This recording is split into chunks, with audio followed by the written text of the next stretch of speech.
So I'm very grateful for the invitation for the Woodford County Historical Society to be here to speak here in El Paso, in the birthplace of Fulton Sheen, to speak a little bit about Fulton Sheen and to share some things about him. One of the things when we talked about a topic, I said I thought it would be nice to speak about the legacy of Fulton Sheen, the legacy of someone who was an El Paso native. So what happened to someone from El Paso and how did he influence the world? So that's what I'll say some things about today. I might say some things about the local quality of Sheen's life, so it's his early life and his time in El Paso and in Peoria. So to see what Central Illinois produced, and that's a good thing. But also to say something about his wider impact, which I think is something that can still be felt today and something that is still a contribution to our world and that's as relevant today as it was in the 50s, the 60s in his heyday, and the 70s before he passed in 1979. So some things that you may know already, okay, that he was born on May 8th, 1895 here in El Paso.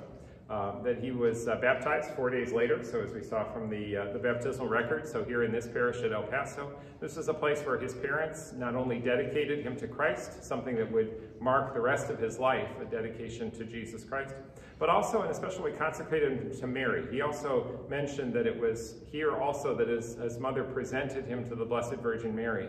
That was another thing that was really important in his life, and I may come back to that a little bit later. So the son of Newton Sheen and Delia Fulton, he ended up becoming named after his mother's maiden name. That was how he was known. The story was that he would cry a lot. He was colicky, and so he said, "Oh, that's a Fulton baby there." So he ended up becoming known as Fulton. So it was kind of an unusual name, so that he received that. But he was baptized Peter. So St. Peter was also an important part of his life, and he would reflect a lot on St. Peter throughout his life and the ways in which his life would mirror some of the things of St. Peter. So both in strengths and weaknesses there. One of the things that we can say about his parents, and he would remark on this as well, so some of these details I think get passed over quickly because people run on to his ecclesiastical career, but it is worth saying that he had a tremendous sense of appreciation for the way in which his parents raised him. So there's some just good common sense values that he had, that he was raised with, and that did shape his life. For example, he would talk about being raised on the farm. So there was a period of time when he was at first was born in a building that housed a hardware store, and then but that burned down. But he was raised mostly on the farm. He hated farming, okay? So it was the one thing that drove him to study and to do well with the books because he did not want to come back and work on the farm. But he did talk about the way in which he had learned a good work ethic, and his parents taught that to him. He learned about honesty because he would, that sometimes if he would help himself to something or steal something, and he wanted to provide his mother with a geranium, so he tells the story about then helping himself to a geranium. He was made to then pay 5 times over for the cost of the stolen geranium. He was honest with his mother, and he also learned how to be a trustworthy person. These are simple characteristics. We might take them for granted, especially today, but this is the type of upbringing that he had, and this is really a good thing, something I think he was very thankful for, that he learned that kind of work ethic and that honesty. Also a family that was very devoted to prayer. So he learned about prayer in the home. So his family was very religious and then prayed regularly in the evening. It's a noble thing, and it was something that shaped and influenced him as well. In fact, his father would even say that he never spoiled Fulton. He didn't want to praise him overly lest he get too big of a head. And so the fact that he was not praised, nowadays you have to praise kids, right? They all need all sorts of affirmation. Fulton Sheen did not get a lot of affirmation. So he was someone who was, his father did not want to spoil, and those are some remarkable things. In order to provide for their children's education, so to provide for Fulton in particular, the family did move when Fulton was still young, moved to Peoria, and so then he went to the Cathedral grade school. So he's a student at St. Mary's Cathedral, the grade school attached there, and eventually also at Spalding Institute. So important part of the legacy and the history of the Catholic schools in the Peoria area. But he also served for the first bishop of Peoria. So there's the famous stories about John Lancaster Spalding, so for Bishop Spalding. And you might know a particular story about him serving. If you're familiar with the story, he was serving at the altar, and clumsy fingers, he dropped a cruet. And so a cruet is one of the glass vessels or whatever vessel is used to present the water and the wine at the Mass. So it was an accident. It dropped, shattered on the marble floor, the same marble floor that's there in the cathedral still today. So you can see the same place. So the altar was up against the back wall at the time, so some things have moved, but it's still the same floor. And so you can imagine that hitting. And Fulton would say that Archbishop Sheen said that there's a particularly loud noise that happens when a cruet drops in a cathedral, on a marble floor, and when a bishop's celebrating. So if the bishop's celebrating, it's that much louder. He compared it to a nuclear blast. He says this is how loud. And so he was completely expecting, I am sure, that he was going to be yelled at by Bishop Spalding. And this is, now I comment on this scene because I think it was something that stood out for Archbishop Sheen. He expected, I think, to be reprimanded. What he got instead was kindness. And I think that this influenced Archbishop Sheen. And I think when he later himself became a priest and a bishop, I wonder if even subconsciously in the back of his mind, he didn't remember this scene. Because this is the type of man that he was always conscious of the people that he was talking to and always wanted to treat with great kindness everyone he met. I think that's what made him such a great witness, a great evangelizer. So many people, Jews, Protestants, Catholics, later on in life would say that they had been touched and converted and drawn to a deeper life of devotion through Fulton Sheen. And I wonder if it wasn't because of the gentleness of Archbishop Spalding. So he asked Fulton Sheen, so where are you going for school? He said, Spalding Institute. And I said, but no, he meant after that. Where would you go later on? And it was then Bishop Spalding who said, you will go to Louvain, which is the school in Belgium, and you will be as I am. It was an interesting expression. He didn't understand it entirely at the time, but later in life, after he was ordained, he was sent to the Theological University in Louvain, Belgium, and was ordained a priest, and then even like Bishop Spalding was ordained a bishop. So it was a very unexpected experience there, but that happened in Peoria, and I think it's an important part of his life. So he did eventually go into seminary. He finished at Spalding Institute. He did actually go off to college in Bourbonnais, Illinois, at St. Viator, so at a Viatorian college. And he had great praise for that college. So this is all part of his Illinois roots before he moved on to other things. And one of the things that stood out there was a Father Bergen that he met while in, not the same as Bergen High School, by the way, that's a different Bergen. So there was later an Archbishop Bergen of Omaha who was the Bergen that was known for after that part of history in Peoria, so Bergen High School. But this Viatorian Father Bergen, Sheen was very happy to announce one day when he had gone through at a certain point with his college career, he had actually won a prize because of his learning and his knowledge. He won a scholarship that was going to pay for whatever graduate studies he wanted. And he was so happy about this because it was one thing that he really wanted. He wanted more than anything else to learn and to study. He was voracious about reading, about gathering knowledge. He was someone who always wanted to learn. And he went to Father Bergen to announce the scholarship. And Father Bergen he says, Fulton, you know what you're supposed to do. You know you're supposed to be in seminary. So, well, but I have the scholarship. I might not otherwise ever have a chance to study and to have these opportunities. He says, Fulton, tear it up. It's a great line. Yeah, that took guts for someone like Father Bergen to say that. He says, tear up that scholarship and you go to seminary. And he did. And that's a momentous thing. What's interesting is the way that God rewards, I think, sometimes the sacrifices that we make. And so, yes, he gave up that scholarship, but he ended up going to St. Paul Seminary in Minnesota. He was ordained as a priest in Peoria in 1919. And then after that, the bishop did send him on to further studies, and he went to Louvain, and he studied in the Sorbonne in France, and he was at the Angelicum and at the Gregorian in Rome. And later, even in 1925, he had this exalted degree called the agrégé, and a tremendous degree that to pass that, I mean, that's such a rare degree. We don't really have a comparable term in our American system, but it was just called the agrégé. And so there he was one of the students not only to pass it, but to do so in a superlative way. So he more than had his opportunity to study, but it's because he trusted enough to tear up the opportunity to do it his way, and he trusted and then did it God's way, and that made all the difference. Another little note of history, and I say this just kind of as a funny footnote, is that it turns out that Fulton Sheen was not the only famous radio personality to ever come out of Peoria in the 1930s.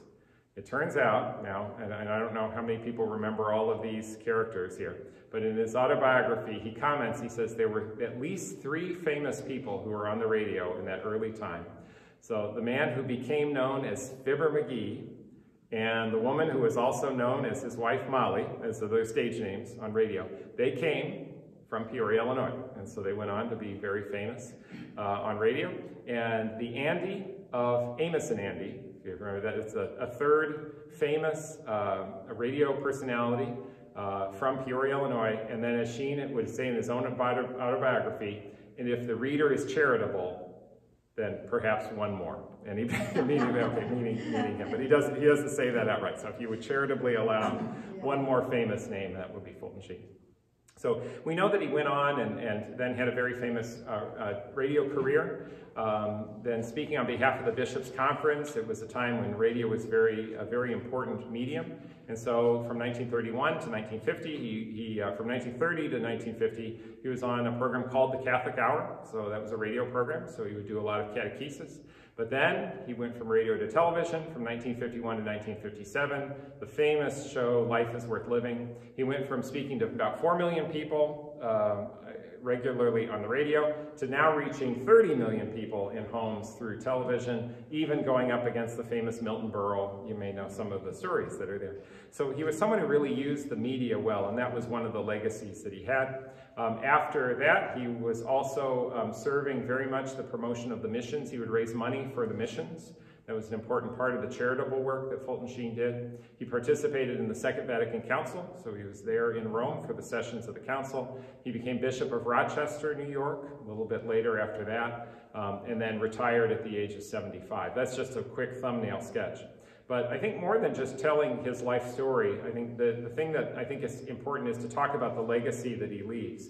And this is where I'd like to draw in, I'd like to drill down into a few more things that he was known for. So I wanted to focus at least a little bit on some of the things that would be more local, because I thought that would be helpful. Let me say a few things about some things that Sheen might have been famous for that I think are still relevant in the world today. One of the things, I mentioned that he was involved in communications and in media, on radio, on television, and then we could imagine what he would do with the world today. So if we're looking for like a patron saint, if he's canonized and can be made a patron saint, it'd be certainly to the use of the media be a fitting way to honor him. But he also said some things about the technique that he used, and this I think is actually really interesting. So in the 1930s and 40s, when he was on radio, and he was speaking mostly to a Catholic audience, he was speaking on behalf of the Bishops' Conference, or the bishops of the United States. He took what he described in his own autobiography as a direct approach. In other words, he was speaking to Catholics, he was just going to talk about the faith, so he could just directly talk about God and theology. And that's what he did. So he instructed people in the Catholic faith, explained Christianity and Catholicism. And so that was fine, and that worked well, I think, in that period of time. But then later on, when he was now no longer representing the bishops of the United States, but now he was appearing on television in a nationally syndicated program, Life is Worth Living, he was now approaching a wider audience, and it was an audience that wasn't just Catholic. So he would speak to, the Protestants and Jews were amongst some of the people who just had such an admiration of him. He became known as America's bishop there. So that regardless of who was listening, they all seemed to be drawn to what he said. And he took what he described as an indirect approach. And the reason why he had to do that is because he now wasn't talking to a group of people where he said, well, we're all Catholics, so we all have a common point of departure, so I'm going to just go directly to the point. He said he had to take an indirect approach because he's talking now to a mixed audience. And so as he was speaking to this wider audience, he then realized that he was going to have to try to draw people in. And so using the way that I think Jesus used parables, Jesus would use kind of common experience, and he would say the kingdom of heaven is like, and he'd tell a story, and then he'd draw you in. That was the approach that Sheen took on television. And I don't know if you maybe think, maybe it's obvious to you as you look back, but if it wasn't, consider what you remember about that program, if you have a memory of that. he would start with observations about various things. And it was interesting how he used that quest for knowledge. When he was studying, especially in Europe, he wanted to study psychology and history and science and theology and philosophy and all of that. He would bring all of that together in the program. So we'd start with some observation about some other things, sometimes talking about psychological realities. You know, for example, everyone deals with loneliness. So we started a program once where he talked about the experience of loneliness. So he'd start with something that would be common to the human condition, and then he would lead you through that to discover something that was more profound, and he would lead you to God that way. He called that the indirect approach. But what was interesting, I think, and this is where we can say Sheen speaks to us today, is he said, I really wish I could be around later into the future when the third type of approach would be necessary. He could foresee that there was going to be a time when the direct approach wouldn't work anymore, and I don't know that that would work now. So let me tell you, let me shake my finger and tell you directly about that's not going to work in our world today. The indirect approach, that idea of trying to draw us in through something. He says in this third approach, and this is the one he said in the future is going to be necessary, and I think it's true today, he called it the anthropological approach, meaning you're going to have to start from man. The anthropos means man, so an anthropological approach is one that centers on man. So how can you get to God? He says you're going to have to start with man, and he means it in this sense. You're going to have to start with man's misery and his brokenness or his need. You're going to have to start from where he senses dissatisfaction, and then lead him from that to a search for another answer. So it was interesting that he said this is going to be the approach that's going to have to be taken later on, and it's one that I think was important to him. In fact, I might even speculate a little bit as to what he might do with that. So let's say that Sheen was talking about sexuality in our world today, and I think he was someone who was very bold. So he would talk about any topic. No topic was off limits for him. He was ready to go right to sometimes hard truths and to confront difficult situations. So how would he use that anthropological approach, I think, in the world today? So would he point the finger and tell people, you shouldn't be doing this? Okay, you stop doing that, okay? So behave differently, so if he's going to talk about sexuality. I don't think he would do that. That wasn't his style. He was someone who would draw people in. He had a love of souls. He wanted to save souls. He didn't want to try to alienate them. So his approach would not have been to turn people off by shouting them down. He would start from that common experience, essentially, of whether it's loneliness or a need or a desire to be loved. And I think he would spend some time developing that. If he was going to speak on that topic to our world today, with confusions about sexuality, about marriage, about gender, if he was to talk about any of those things, I'm convinced he would start with a common human experience of a desire that we have to be loved. That there is something that is important about loving, and that love requires us to go outside of ourselves, that we have to give of ourselves. So I think he would think about the way in which oftentimes people think about love. They say, well, I want to be happy, so I want to do what I want, or I want to be who I want, and I want to just look for the satisfaction of my desires. But the thing is, if all we're looking to do is then to do something that's going to just satisfy our own desires, then really we're not loving someone else, we're directing that love back to ourselves. And I think he would spend some time developing that. True love, the real love that is the deepest desire of the human heart, is something that reaches out of itself and therefore must be sacrificial. And I think he would develop that theme, and I think that's a really powerful theme, because I think there's a lot of selfishness in the world today. And he would really challenge people, I think, to be selfless, that's really the only way that we can really, truly be happy. To search for that kind of happiness that is built on a kind of a sacrificial love. If there's someone that we love, then we're willing to make sacrifices for that person.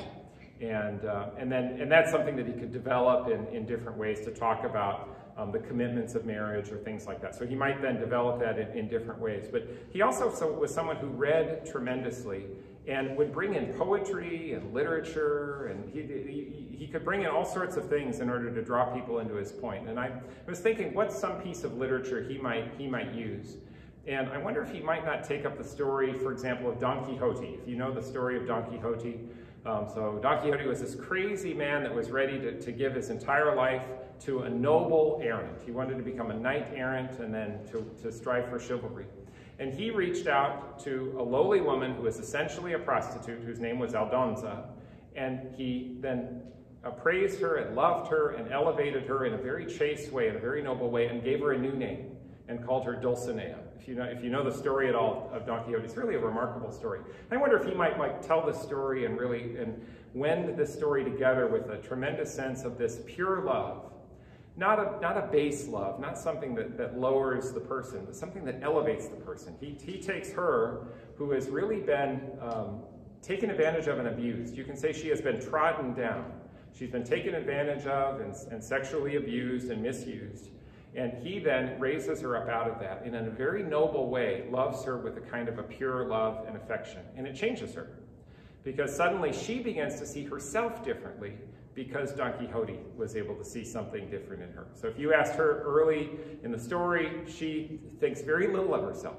It's really quite a depressing thing. And I think there's a lot, it's amazing that in our world today, people have more access to more things to satisfy every desire, every fleshly desire you could ever imagine, and yet I think people are unhappy. I think people are deeply unhappy. And even when you get everything that you want, and you can have as much as you want, and as often as you want, and in whatever way, as we say these days, there's an app for that. Okay, there's an app for everything. That's right. And yet it doesn't bring happiness. And so I think wonder if he might bring that up as a story to talk about what it really means to know that a person is loved unconditionally. What is that true, pure, chaste, unconditional love? He might tell another story. Maybe he'll borrow a story from the scriptures. What if he were to tell the story of the prodigal son? I'm going to tell that story now. I'm going to tell it in a little different way, maybe the way I think that Fulton Sheen would tell it. So if Fulton Sheen were talking about the prodigal son, we know that there's the son who wants to take his share of the father's inheritance, and he wants to go off and use the money now. So he's going to inherit, but he's impatient, so he wants the money now. So he goes to his father, he says, give me the share of inheritance. Like, if you were dead, give me what I would get. So he's treating his father as if he were dead, he's dead to him. And so this tells me that the son loves his father, but only conditionally. I love you because you have money. I love you because I'm going to get something from you. That's conditional love. And so he gets what he wants. So if this is what you want, then you can have it. Okay, you can have what your heart desires. If it desires money, okay, you can have that. And he goes off and he spends the money, and we know the story, he ends up in trouble. And he loses everything that he has, and then he gets the idea, I'm going to go back to the father. And he says, I can't go back to my father, because he's not going to accept me back. I've taken advantage of him so much, there's no way he can take me back. So I'm going to have to make a deal with him. So he rehearses his little speech. He says, I no longer deserve to be called your son. Take me back as one of your paid servants. Treat me as a servant. I'm just an employee to you. Just let me at least have a job. Okay, I'm not your son because I've disrespected you. So he goes back and he figures he's going to have to talk his way back in to at least getting employed. And here's the thing that I think is so true about our world today. The son loves the father conditionally. So he doesn't love him totally and unconditionally, but conditionally. So he expects that his father is going to love him conditionally. If we love in a small way, we assume everyone thinks this way. I think that's actually something the world thinks about a lot, is we just assume that because we think one way, we think everybody thinks that way. So when he goes back, he figures he's going to have to talk his father into this. And the father sees him from a distance, and you know the story. The father runs out to greet him, embraces him, clothes him, lavishes him with gifts, declares a feast. And this is a moment in which the son learned something about the father I think he didn't know before. He expected to be loved conditionally. I'll love you as long as you return what you took from me. That's what he was expecting. I'll love you as long as you're obedient and you're a good employee. Otherwise you're out. You know. He says what he experienced is that the father loved him unconditionally, and that was the surprise. I don't think he knew his father until he came back. It was only when he came back that he really discovered how much his father loved him. And I think that's something that the world is really longing for in a deep way. To know that we've been made by God and loved by God. I think this is how Sheen would approach this topic. And I think it would be a way in which he would try to draw people in. Okay, would it work? I don't think it'd be worth a try. I think it would actually be a lovely way for Sheen to take on some of these things. So I think that would be a noble thing. And I'd love to see if Sheen were to do that. That's at least my attempt to try to recreate the mind of Sheen with respect to one of the things that we deal with today. What about something else? Let's talk about something else fun that Sheen loved to talk about. Politics, how about that? One of the things that Sheen did talk a lot about, and you may remember this, was communism. He spent a lot of time, and this is something that was very big in the 50s and 60s. In fact, in his autobiography, he does talk about how he was kind of a public enemy #1 amongst the communists, because Sheen did something that not everyone did. He read Lenin and Marx, and so he knew communism inside and out. He actually, because he studied it very well. So he could speak about communism. And so you might say, oh, well, he was anti-communism, and that's true. But you say, oh, well, therefore he must be a capitalist. Well, no, he was against capitalism as well. So Sheen was actually one of these people that kind of defied, I think, a lot of the common way of thinking. And here's what he did not do. Politics so often, I think today, lowers oneself. So we sort of like descend to the lowest possible level. Don't you feel that way sometimes when we talk about politics? And what happens, I think, sometimes is that when we descend and it's like we come down the mountain and then one goes right and one goes left and we end up as far apart as we can, but we're diminished, we're lowered. And so you get this and you get that, and you get fighting between two opposite extremes. And Sheen, though, refused to be one-dimensional in his thinking. He refused to just think of it just in terms of right and left. Because in both cases, he says, the error that comes is when we lose sight of God. When we forget that we belong to God, then we lose a perspective. And instead, rather than thinking just of going to the right or to going left, he would say, no, what we need to do is go up. And so he would then draw us up into God. And as long as we're then drawing ourselves up to God, then we can see clearly to understand things that the right and the left in its lowest base levels cannot understand. He did read Marx, and part of what Karl Marx taught is that mankind is being subjugated, and by what? Subjugated by property, subjugated by religion. And so Marx said you have to be freed from this. You can only be free if we can get rid of the influence, the evil influence of private property and religion. And that's why for Karl Marx, communism was necessarily communistic, meaning the sharing of public property, so no one had public property, or no one had property, it was all public, and also you had to stamp out religion. That was part of Karl Marx. It was intrinsic in his thinking, and it was written into the Soviet Constitution, which actually Sheen could quote. He could quote the articles of the Soviet Constitution.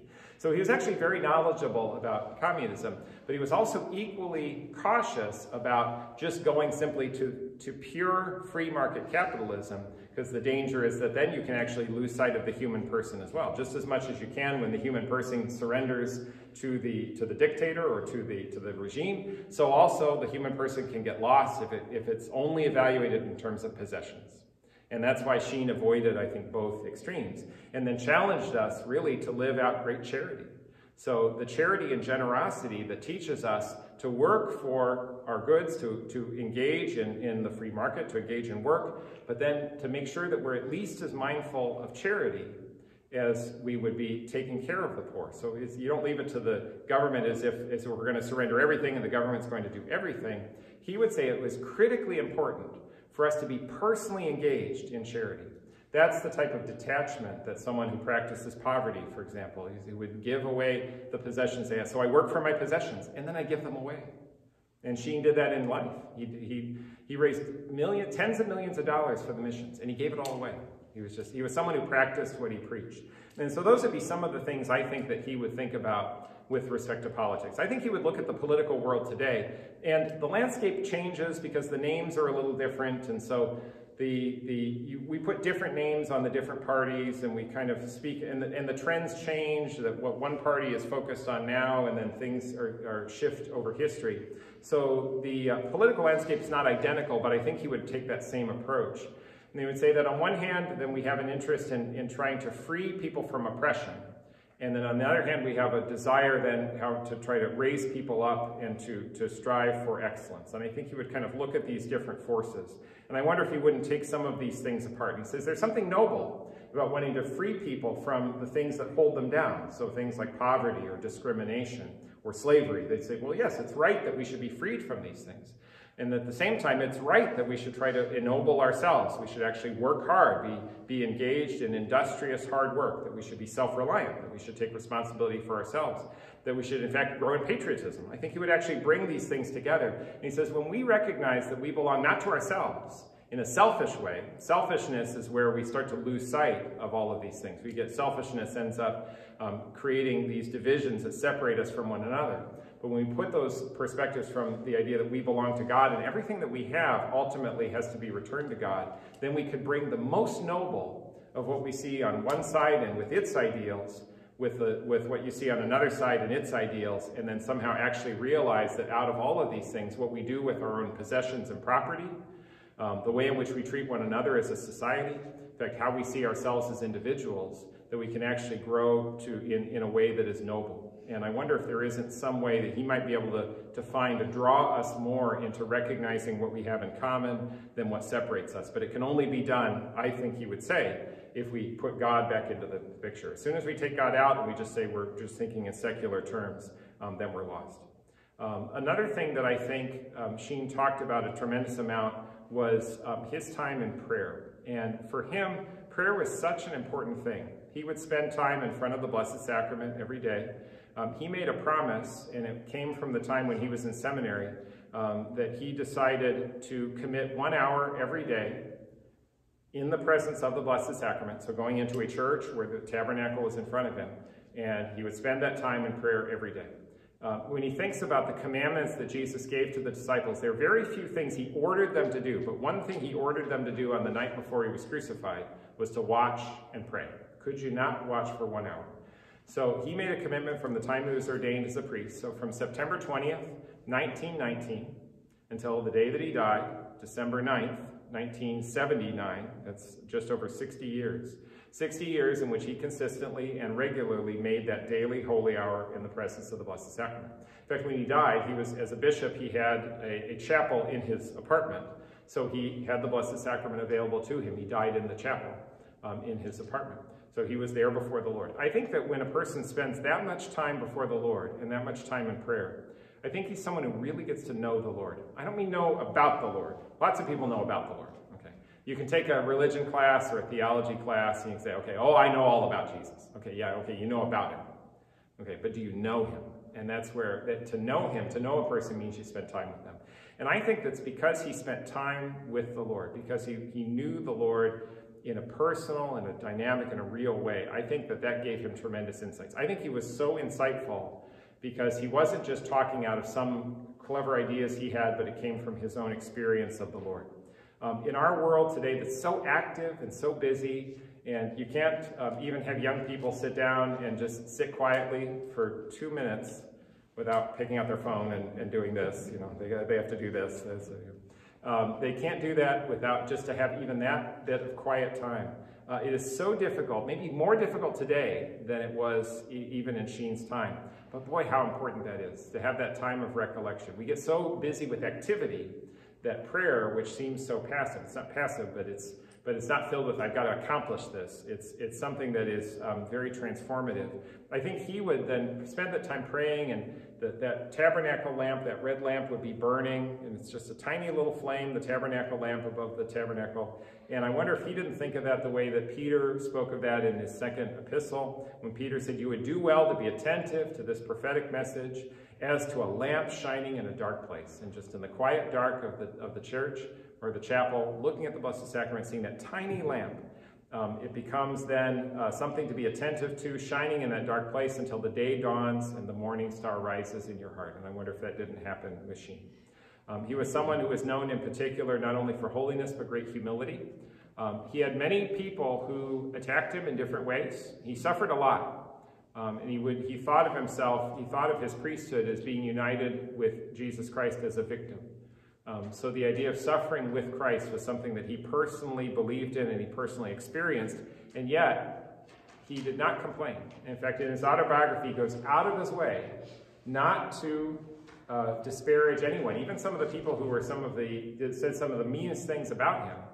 He held his tongue and did not criticize, and what a remarkable example that is. And that's another thing I wish we could have more today of that type of a spirit. But it was someone where he said, the Lord forgave his persecutors, so why shouldn't we forgive those who wrong us?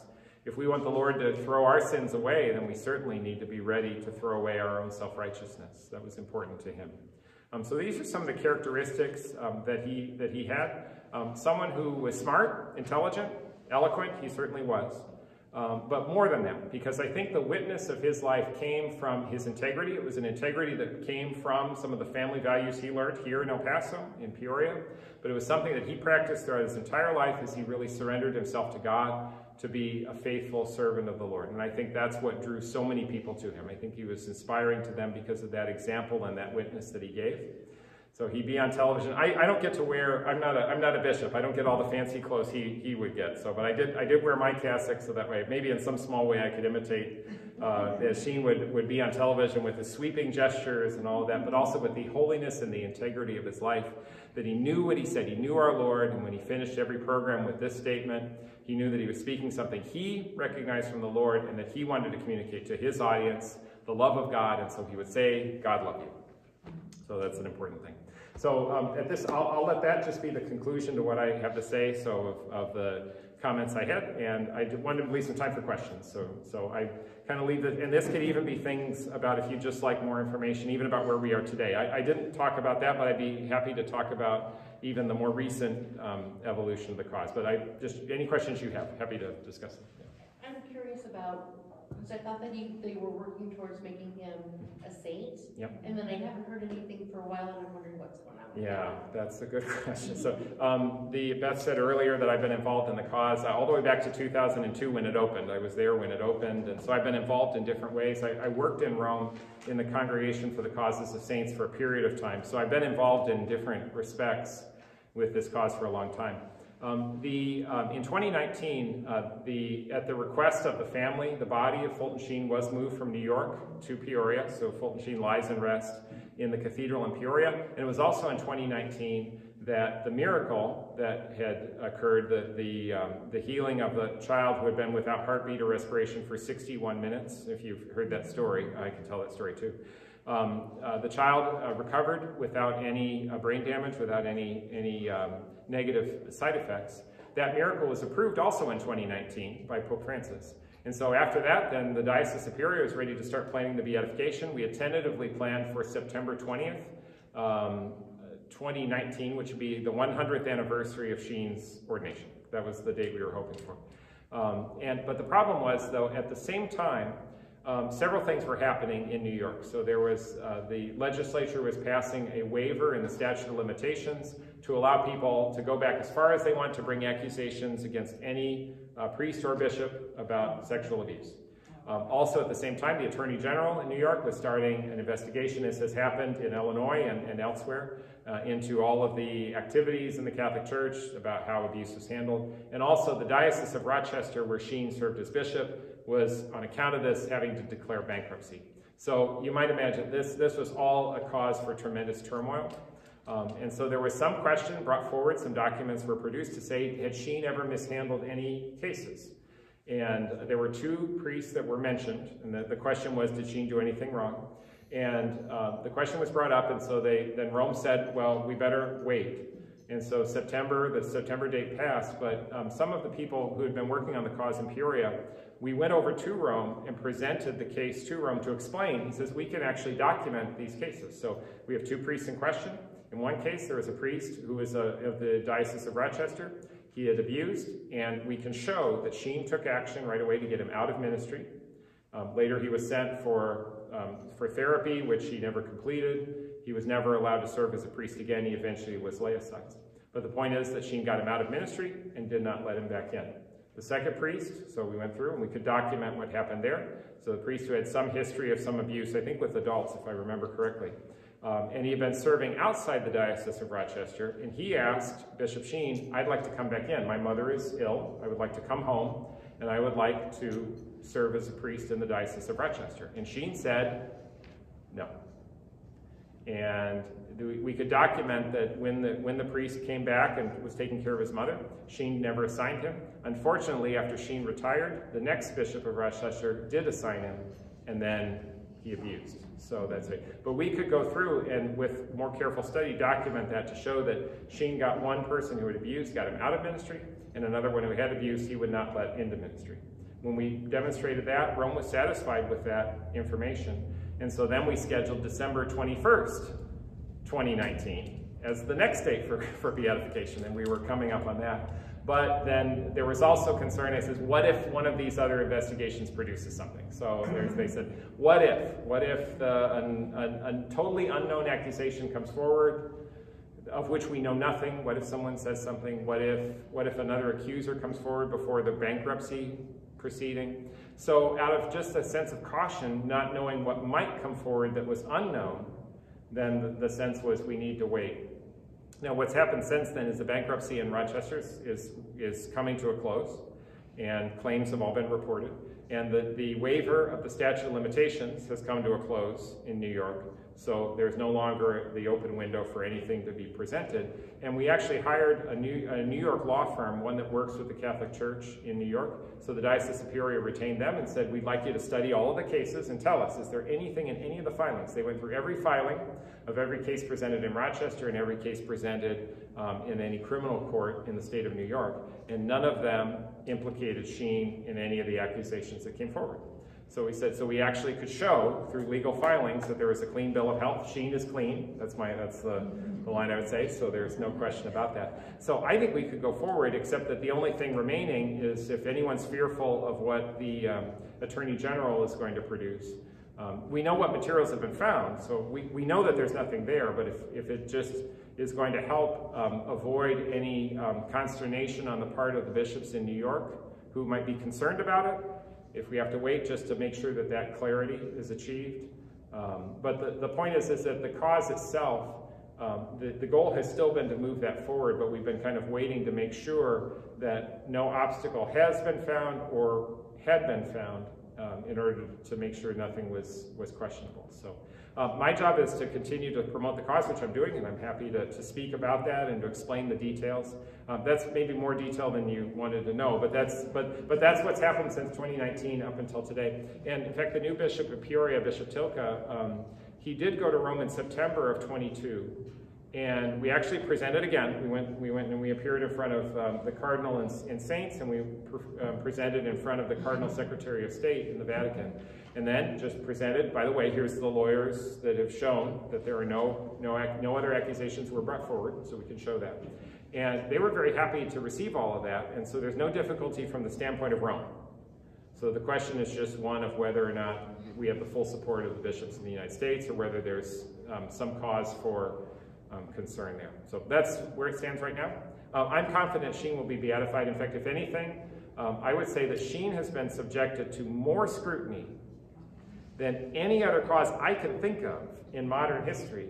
And if anything, not only has it not soured his reputation, I think it's vindicated his reputation. So I'm more confident than ever that Sheen will be beatified, but it may require a little more patience before we get there. But that's a good question, so thank you for asking. Well, I'm just thinking they probably had more to go through. I mean, he wrote how many books? He had how many TV shows? And they have to dissect all of that. It's a very thorough study. Yeah. So and all of that had been done when the cause was open in 2002. The local investigation into the cause was closed in 2008, and it was sent over to Rome. And Rome took 4 years to study that until 2012. And in 2012, his heroic virtues were recognized, and he was declared venerable. So all of that work of studying his writings and all of the witnesses who had known him and all of their testimony, that actually had already been done, and by 2012 had actually all been complete. So, and that's why he was given the title venerable, meaning that his heroic virtues were recognized. So that part had already been done. Yeah. Yep. Please. Do you think the Pope will intervene and make him a saint? Well, one of the things that I'm just saying that. Oh, to intervene. Since the Holy Father is there, and he's ill, probably right now, that maybe sometime down the road, when he probably hands it over probably to someone else, that he would probably in his last probably make him a saint. Well, we'll see. I know that in talking with the Cardinal Secretary of State, the concern was that it was a concern about what the bishops in the United States, what their concerns were, and if they thought that there were any remaining obstacles or fears. So I don't know that Pope Francis would intervene like that. I think that I think it's been resolved in my mind, and I think in Rome's mind, but to convince everyone. If we can go forward with the unanimous support of all of the bishops in the U.S., I think that, and many bishops are very supportive. You'd be surprised actually at how frequently the Bishop of Peoria hears from other bishops who says, "Oh, well, that's, oh, we're looking forward to this. We're waiting for that." So if there's concerns or fears, it's not from a large number. We're very small. So I'm confident that we'll get there. It just may take a little more patience. So we're not giving up. So yeah. What was his stance on abortion? Well, he would have been.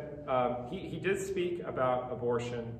I've been actually going through some of his different writings, and one of the things he would talk about when talking about communism is he did trace some of the influence of communism in Russia.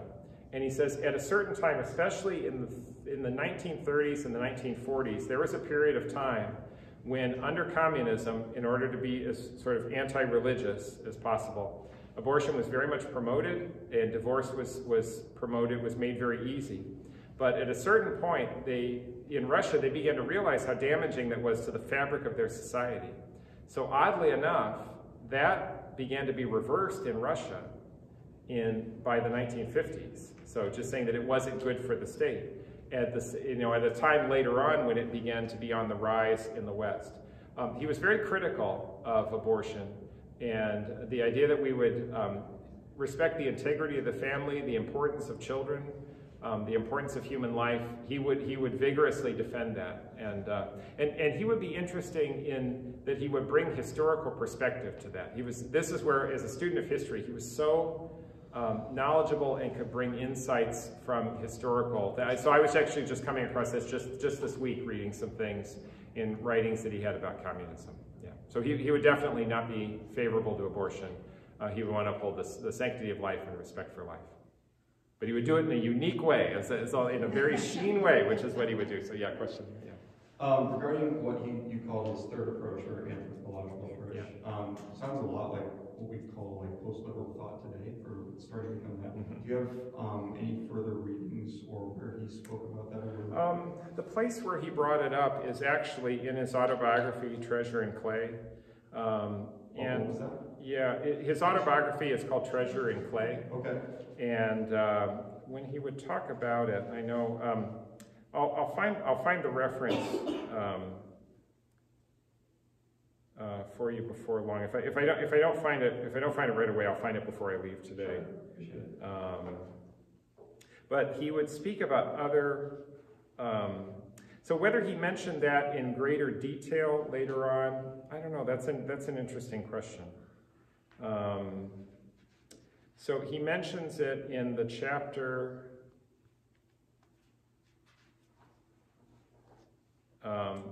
Chapter 6 of his autobiography that's called The Electronic Gospel. And later on toward the end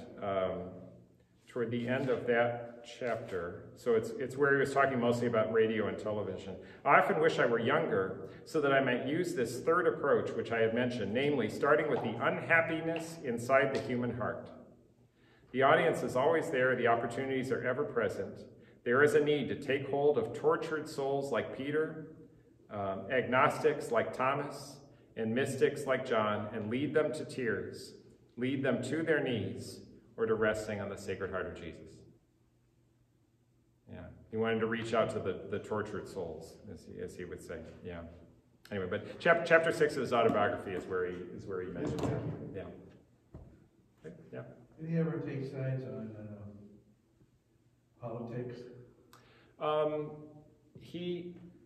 Whenever he would speak about politics, he was in many ways a great philosopher and a student of history. So he was the type of person who I think avoided the idea of entering into partisan battles. And when he would speak about things he would defend them on principle. So he would take principled stands as opposed to partisan stands. That would be my interpretation of what he did. But I think we also have to think back several years. So remember, he died in 1979. He had retired by 1969. He mentions having interactions with Franklin Delano Roosevelt. He has times of meeting other presidents. He mentions a few other presidents, including, well, he mentions Roosevelt for sure. He mentions a couple different interactions he had with different politicians. So I don't think he was, but politics I don't think was divisive then in quite the same way it is today. It's in some way, maybe it was, I'm sure the battles were intense, but it did seem like there was a sense of unity in the country that seems not to be as present today as it was then. So you fight for the election, when it's over, you know, the president is everyone's president. I think that would have been the thinking in the 30s, 40s, 50s, 60s. So I think the idea of, so he would interact with different people from whichever party, but he did avoid the partisan part, but he was not at all shy about announcing the principle.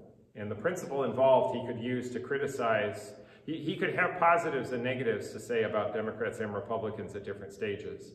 And anytime you depart from God or lose sight of the gospel, he would have criticisms to point out. So he didn't get partisan with it, if that's not in the way that I think things can happen today. Well, I'm just saying that our country was sort of upset because John F. Kennedy was a Catholic. Yeah. And he was very close to the Catholic Church. Mm-hmm. And a lot of people, I wonder whether Bishop Sheen just talked to him about that. I don't know whether he interacted with John. He doesn't mention specifically talking with Kennedy or anything he said about that, but he did, when he was Bishop of Rochester, one of the things that was also present at the time were the debates over the Vietnam War. And he got into a famous debate with William F. Buckley at one point on television. I saw a video of that had been kept. And Sheen was not in favor of the Vietnam conflict. And I think, and so he had some principled concerns about that, and I think a lot of it had to do with the way human beings would be treated, and so he would have more principled opposition to things, as opposed to just taking party loyalty and taking one side or another just because his party was with it. So, but I think because he took some positions that were actually against the Vietnam War, it actually earned him some criticism as a bishop in Rochester. And that was a part of the suffering that he endured, because he was taking opinions that weren't necessarily popular amongst all quarters. That would just be one example of something I do know he specifically does talk about, and I have heard him argue about in video clips that you can find. Anyway, for him, his loyalty was to the gospel and to the cross, not to the party. So he could walk through it. Yeah. My father-in-law was a Baptist, Yeah. and a fundamental Baptist, and yet when he was on, he always watched. Yeah. And we learned, and I did too, every Sunday, was a Sunday to Saturday night, and for all those years. And he had the best way of, and I didn't realize, like you say, this technique, but he had the best way of teaching really important things in a simple way that everyone could understand. And so my father-in-law, who was always anti-Catholic, those Catholics, but he was totally impressed. But he loved Bishop Sheen. He loved Bishop Sheen. Yeah. It was, there were many Protestants who had such devotion for Sheen. It was remarkable. And one thing that I didn't comment on, but it is worth remarking on, was his sense of humor as well. Yes. So he had a very self-effacing sense of humor, and so he could talk about different things. He would talk about different interactions he's had. At times he would take a taxi somewhere. He would talk with a taxi cab driver or something, and the taxi cab driver was all impressed because he was listening to Bishop Sheen, and but I don't think he recognized that he had Sheen in the car. And so he was telling a story, but he was like, see how much he's learned? He says, oh yes, I listen to Bishop Sheen all the time. He says, but because he didn't know as much as he thought he knew, he said, yes, I love just how antagonistic he is. Like he was using the wrong word, but he thought it was the most brilliant compliment he could give. He said, oh, I love how antagonistic he is. But he has some great lines like that, but it's a sense of humor which oftentimes is very self-effacing. And I think that was also one of the things that made him endearing. It was so endearing to him. So you have another question? Yeah, can you tell briefly a little bit about his foundation? About the Fulton Sheen Foundation today, or about his work was with the propagation of the faith, the Society of the Missions. So if you're talking about his work that he did, he supported the missions of the church. And so what the missions were, this was where monies would be raised on behalf of the church, and they would be distributed from the propagation of the faith in Rome to different places where the church just needed support. And so it was the idea of providing missionaries or supplying support for those who were helping to build up the church in very poor and remote areas. So Sheen raised a tremendous amount of money. His entire salary from all of his television programs and all of the royalties he gave away to the missions.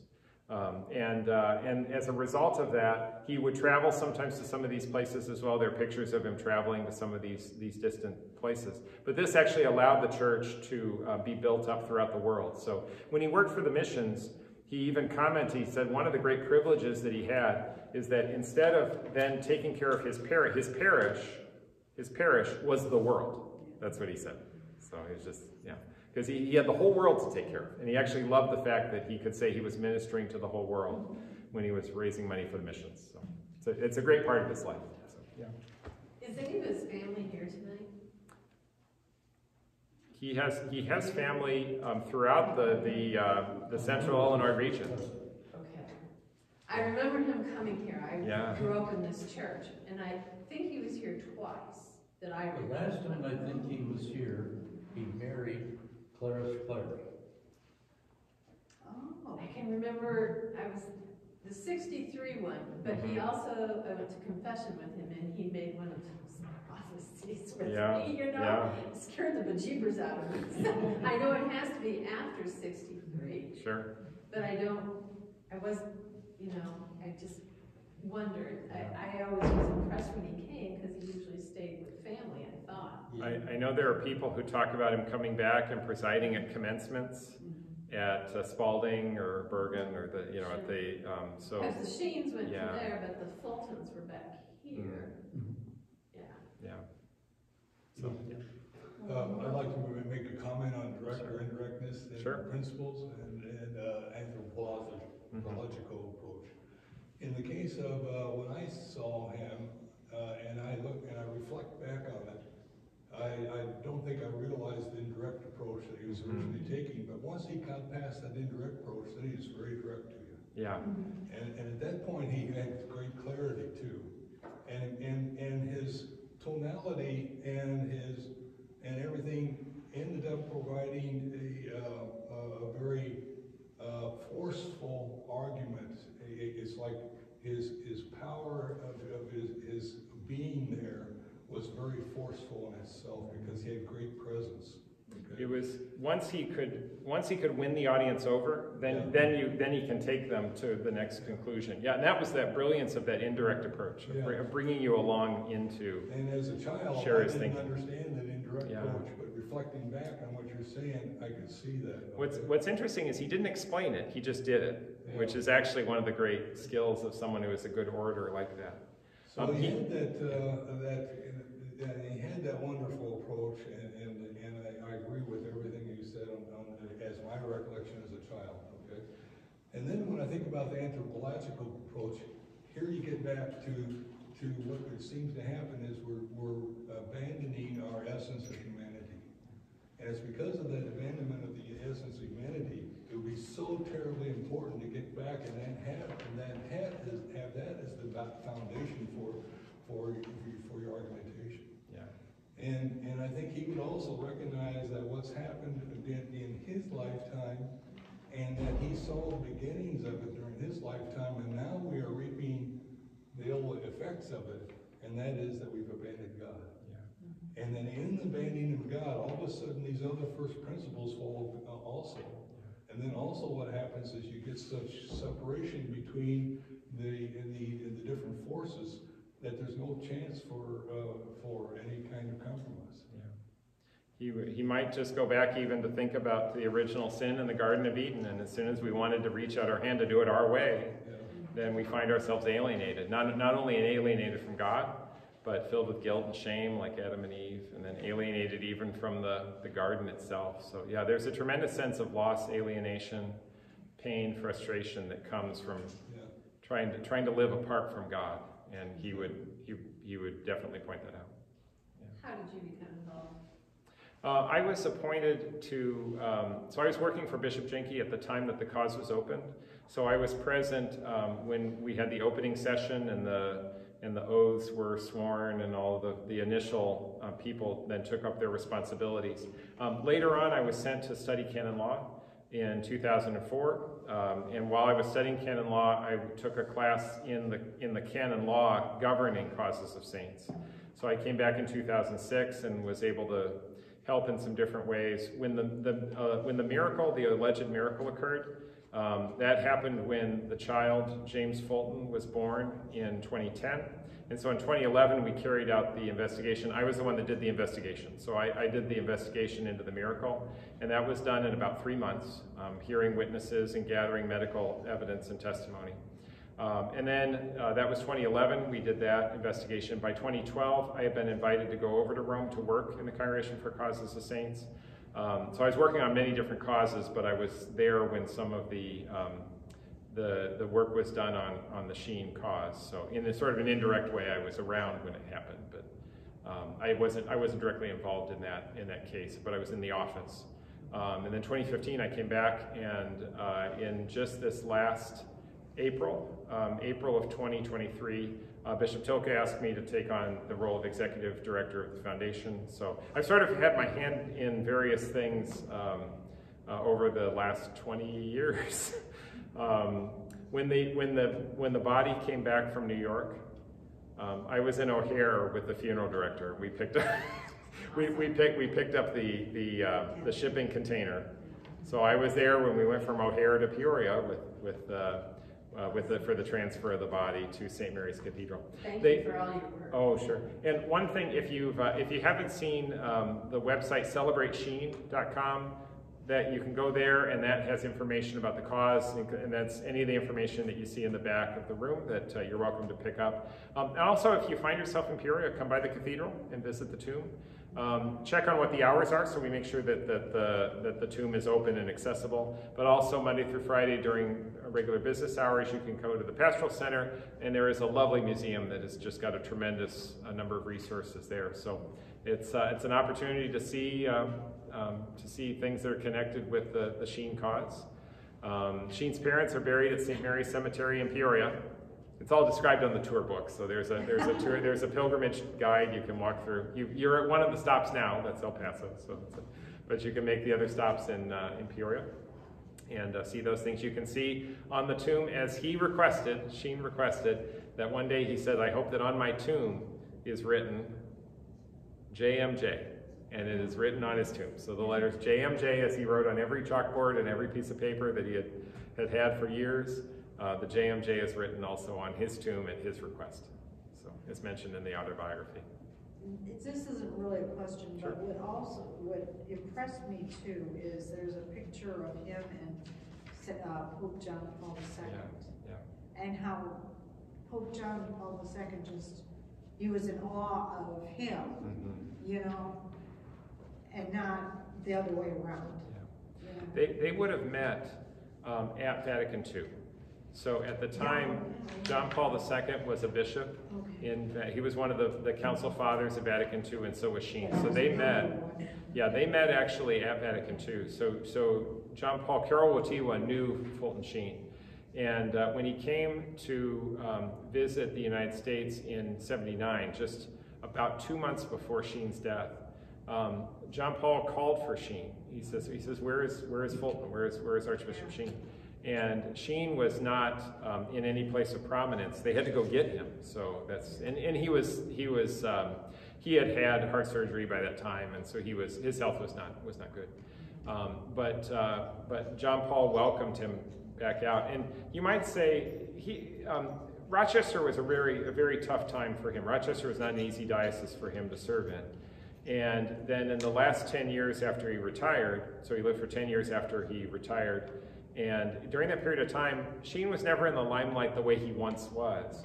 And so I wonder if maybe there was a point at which he was, you know, not getting as much attention. I wonder if that wasn't a very purifying time for him. Maybe a time even to reevaluate, was everything that he did, was it all worthwhile? He does reflect on some things, like if he had it all to do over again, he says, I would love Jesus more.